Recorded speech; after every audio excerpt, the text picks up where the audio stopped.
जय श्री राधे, जय श्री कृष्ण। आप सभी भाई बहनों को राम राम। आज मैं आपको कजली तीज यानी कि बड़ी तीज निमड़ी तीज माता की कथा सुनाऊंगी। मैंने आपको पहले वीडियो में सातुड़ी तीज की कथा सुनाई है, उसे कजली तीज भी कहते हैं। उसमें निमड़ी माता की पूजा की जाती है और निमड़ी की कथा सुनी जाती है, वह भी मैं आपको सुनाती हूँ। किसी गांव में एक सेठ शेठानी थे।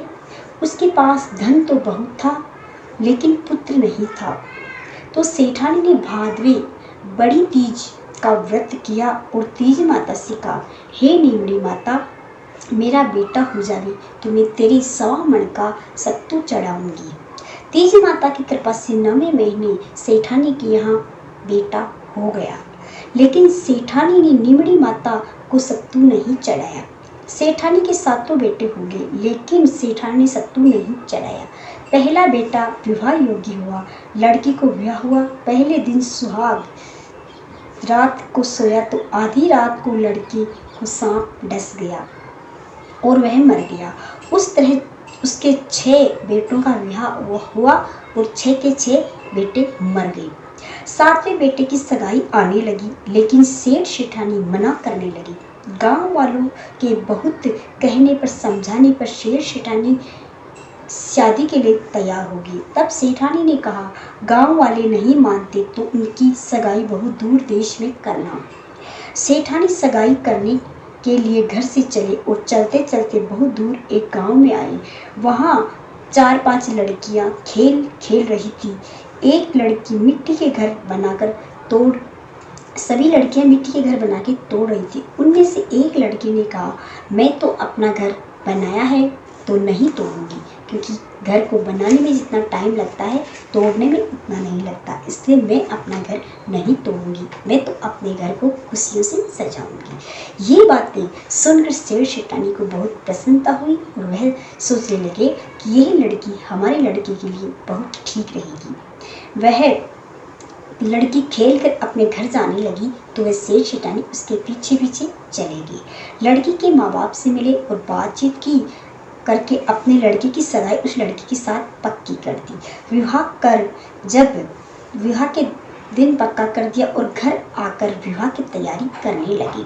सेठ बारात लेकर गया और 7वें बेटे का विवाह हो गया। बारात विदा हुई।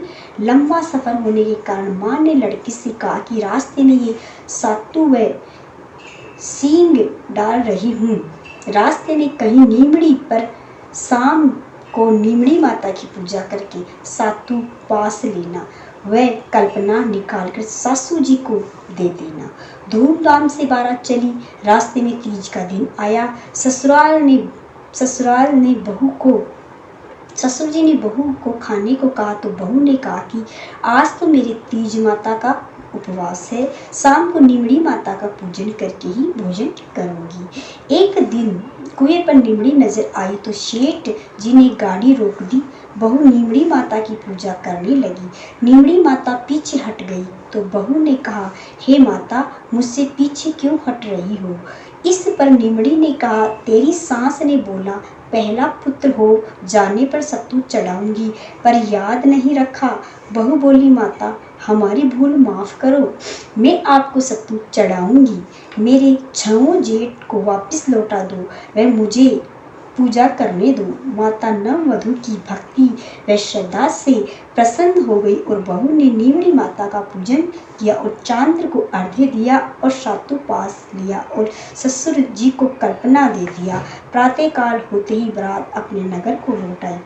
बहू ने ससुराल के घर में प्रवेश किया और उसके 6 जेठ प्रकट हो गए। उनको सभी को गाजे बाजे से सामो लिया। सासू बहू के पैर पड़ने लगी और बोलने लगी कि हे बहू बोली, सासू जी आप ये क्या कर रही हो? बुलवा करी सो याद करो। सासू बोली, मुझे तो याद नहीं है, तू ही बता दे। बहू बोली, आपने निमड़ी माता से सत्तू चढ़ाने का वचन दिया था, वह आज तक नहीं चढ़ाया, इसलिए निमड़ी माता आप पर रुष्ट है। इसलिए उन्हें प्रसन्न करने के लिए आप जितना लड्डू सत्तू बोले उससे 4 गुना सत्तू निमड़ी माता को चढ़ाइए। तभी सासू को सारी बातें याद आई और उसने 12 महीने से कजली तीज आई तो 7.25 मन का सत्तू तीज माता को चढ़ाया और गाजा बाजा से नीमड़ी माता की पूजा की और बोलवा पूरी की, हे भगवान उनके आनंद हुआ वैसे सबके हुए, खोटी की खरी करियो और खरी की पूरी करियो। तो ये थी नीमड़ी माता की कथा। नीमड़ी माता ऐसी है जो कड़वापन उसमें है वह सब नष्ट हो जाता है। हमारे जीवन में जितना कड़वापन है वह सब नष्ट हो जाता है।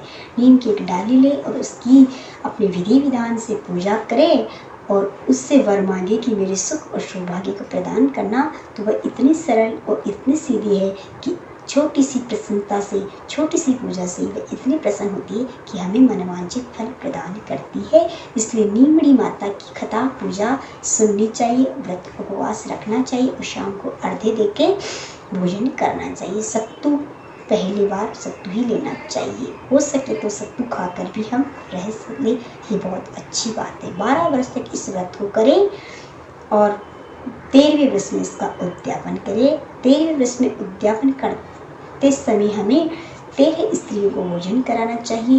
एक भगवान गणेश के लिए लड़की को भोजन कराना चाहिए और 13 स्त्रियों को भोजन कराना चाहिए।